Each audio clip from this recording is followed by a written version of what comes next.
Hi ಗೆಳೆಯರೆ, ಎಲ್ಲರಿಗೂ ನಮಸ್ಕಾರ.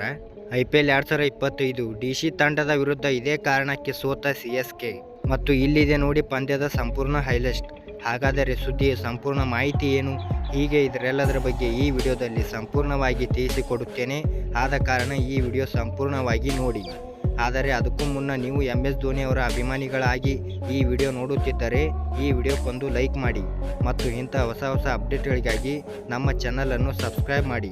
ಹೌದು, IPL 2025ರ 17ನೇ ಪಂದ್ಯದಲ್ಲಿ ಇಂದು ಚೆನ್ನೈ ಸೂಪರ್ ಕಿಂಗ್ಸ್ ಮತ್ತು ಡೆಲ್ಲಿ ಕ್ಯಾಪಿಟಲ್ಸ್ ತಂಡಗಳು MA ಚಿದಂಬರಂ ಸ್ಟೇಡಿಯಂನಲ್ಲಿ ಪರಸ್ಪರ ಮುಖಾಮುಖಿಯಾಗಿದ್ದವು.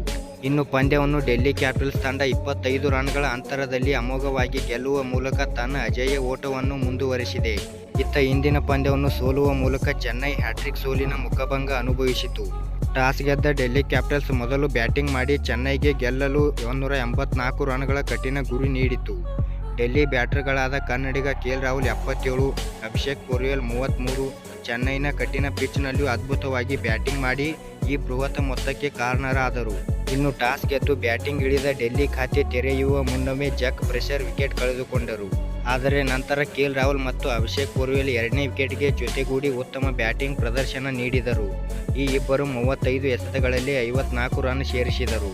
ಪೊರ್ವೆಲ್ 20 ಎಸೆತಗಳಲ್ಲಿ 4 ಬೌಂಡ್ರಿ 1 ಸಿಕ್ಸ್ ಸಹಿತ 33 ರನ್ ಸಿಡಿಸಿ ಔಟ್ ಆದರು. ನಂತರ ಬಂದ ನಾಯಕ ಅಕ್ಷರ್ ಪಟೇಲ್ 21, 3ನೇ ವಿಕೆಟ್ಗೆ 36 ರನ್ ಸೇರಿಸಿ ಔಟ್ ಆದರು. ಅಂತಿಮವಾಗಿ ಚೆನ್ನೈ ಸೂಪರ್ ಕಿಂಗ್ಸ್ ನಿಗದಿತ 20 ಓವರ್ಗಳಲ್ಲಿ 183 ರನ್ ಗಳಿಸಿತು. ಬೃಹತ್ ಗುರಿ ಬೆನ್ನಟ್ಟಿದ ಚೆನ್ನೈ ತಂಡ ಆರಂಭದಲ್ಲಿ ವಿಕೆಟ್ ಕಳೆಯುತ್ತಾ ಸಾಗಿತು. ಆರಂಭಿಕರಾದ ಕಾನ್ವೆ ಹಾಗೂ ರವೀಂದ್ರ ಬೇಗನೆ ವಿಕೆಟ್ ಒಪ್ಪಿಸಿ ಹೊರನಡೆದರು.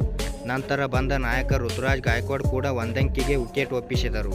ಇನ್ನು ಧೋನಿ ಕೊನೆವರೆಗೂ ಆಡಿದ್ರೂ ಗೆಲ್ಲದ CSK. ನಂತರ ಬಂದ ಬಿಗ್ ಹಿಟ್ಟರ್ ಶಿವಮ್ ದುಬೆ ಕೊಂಚ ಅಬ್ಬರಿಸಿದರು. ಆದರೂ ಕೂಡ ಬಿಗ್ ಇನ್ನಿಂಗ್ಸ್ ಕಟ್ಟುವಲ್ಲಿ ವಿಫಲರಾದರು. ಆದರೆ ವಿಜಯ್ ಶಂಕರ್ ಹಾಗೂ MS ಧೋನಿ ಕೊನೆಯವರೆಗೂ ಬ್ಯಾಟಿಂಗ್ ಮಾಡಿದರಾದರೂ ಪಂದ್ಯವನ್ನು ಗೆಲ್ಲಿಸಲು ಸಾಧ್ಯವಾಗಲಿಲ್ಲ. ಅಂತಿಮವಾಗಿ ಚೆನ್ನೈ 24 ರನ್ಗಳ ಸೋಲು ಅನುಭವಿಸಿತು. ಧನ್ಯವಾದಗಳು ಇಲ್ಲಿವರೆಗೆ ವಿಡಿಯೋ ನೋಡಿದ್ದಕ್ಕೆ. ಹಾಗಾದರೆ ಈ ಸುದ್ದಿಯ ಬಗ್ಗೆ ನಿಮಗೆ ಏನು ಅನಿಸಿತು ಎಂದು ಕಮೆಂಟ್ ಮಾಡಿ ಹೇಳಿ.